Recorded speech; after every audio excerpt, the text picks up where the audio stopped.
Welcome to this explainer. Today we're going to tackle something absolutely crucial. We're taking a standard reading exercise and transforming it into real, practical, everyday skills. It's all about how to deconstruct a sudden emergency and write a perfectly clear, actionable email about it. Because honestly, we usually just read text to answer a couple of quick comprehension questions and move on, right? But the true power of reading is figuring out how to process intense information when the stakes are incredibly high, and then turning right around to communicate that information flawlessly to someone else.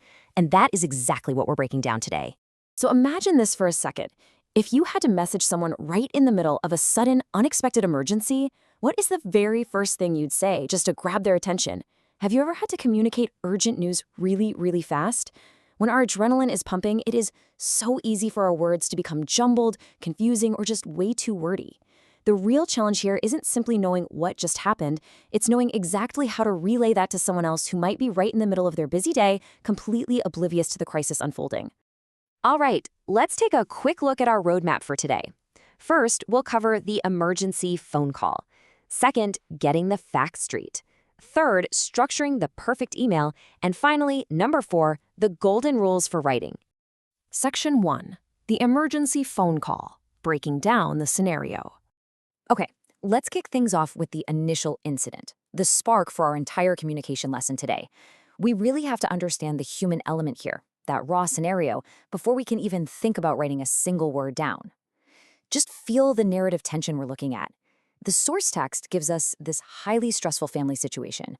A sister absolutely has to interrupt her brother at work. Now, she knows he hates being interrupted. He's a busy guy. But she literally has no choice. Their mother's health is failing. Her condition is actively deteriorating. And when she actually makes the call, the brother is right in the middle of a meeting with clients. Can you imagine the sheer stress of that moment? She's on the line apologizing, stressing how urgent it is, all while she's listening to him quickly excuse himself from his colleagues. She can literally hear the sounds of chairs pulling back and doors closing. We need to really understand what's happening here, because this chaotic, highly emotional moment, this is the raw material we eventually have to organize. And this comparison brilliantly illustrates the sudden, dramatic shift in tone that happens during emergencies. Look at the left side. We see the brother's initial reaction. He's at work, he's in a meeting, and honestly, he sounds pretty annoyed at being interrupted. It's your classic everyday workplace annoyance. But then look at the right side. The absolute second his sister explains that it's a family emergency about their mother's health, his tone instantly flips. He's suddenly stressed, he's worried, and he immediately springs into action, completely rescheduling his meeting for another day just so he can rush home. This massive pivot from annoyed to immediate worried action is exactly why our follow-up communication, like an email with directions, needs to be crystal clear.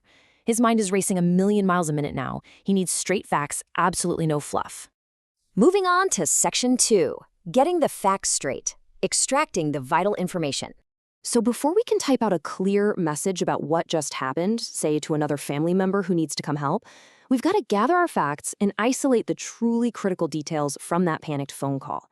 The absolute most crucial point here is how we distill that stressful, chaotic narrative into clean, organized data. Because when you're writing to inform someone of a crisis, you are not going to send them a novel about the sounds of chairs scraping in a boardroom, right? No, you send them the equivalent of this table. You neatly answer the core questions. Who is the patient? The mother. Where is the patient? At home. What happened? Her condition is deteriorating. Who is looking after her right now? The nurse and the aunt are there, so things are temporarily under control. By forcing yourself to mentally fill out a chart exactly like this, you strip away all the panic and you're left with just the actionable data. This right here is the rock-solid foundation of brilliant communication. Which brings us to Section 3, structuring the perfect email, moving from facts to writing. All right, so now that we have all our facts neatly organized, let's actually construct the message to report these facts to someone else who needs to know, maybe another relative who has to meet them at the hospital. This 4-step framework is basically your blueprint for absolute clarity. It logically walks you from the very first greeting right across the finish line. Step 1 is the opening. Keep it brief and natural. Step 2 is your first paragraph, and this is where you report the event using exactly those facts we just extracted. You explicitly say who is sick, what happened, and who is currently with them. Then, step 3 is your second paragraph, and this one is dedicated entirely to giving directions, whether that's to the hospital or the house. You intentionally separate this from the event report so the reader can easily spot the location details if they're, say, driving or on a train.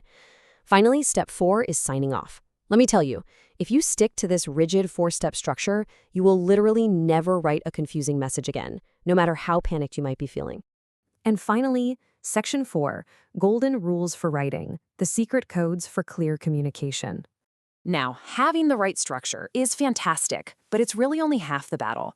To make sure your message hits the exact right tone and is perfectly understood, we need to look at what the source material calls the writing corner.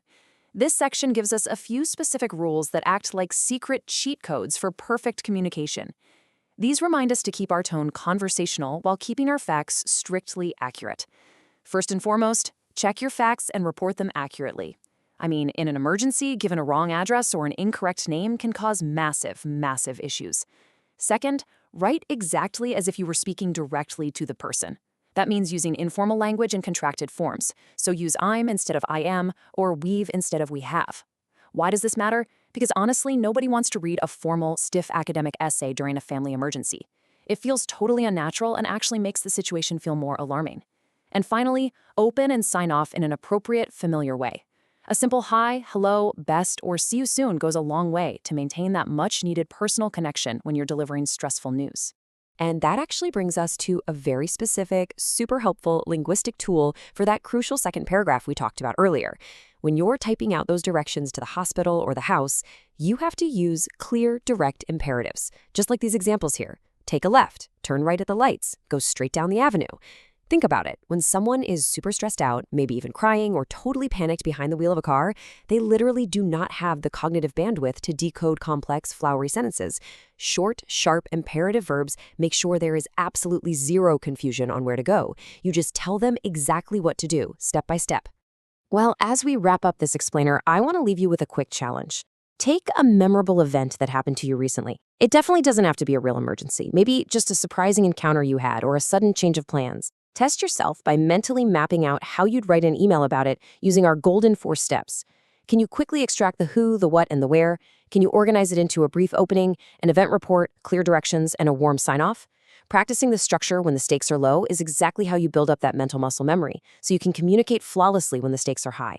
So the next time chaos inevitably strikes, will your message be a lifeline or just more confusing noise? Put these tools to work and make absolutely sure it's a lifeline.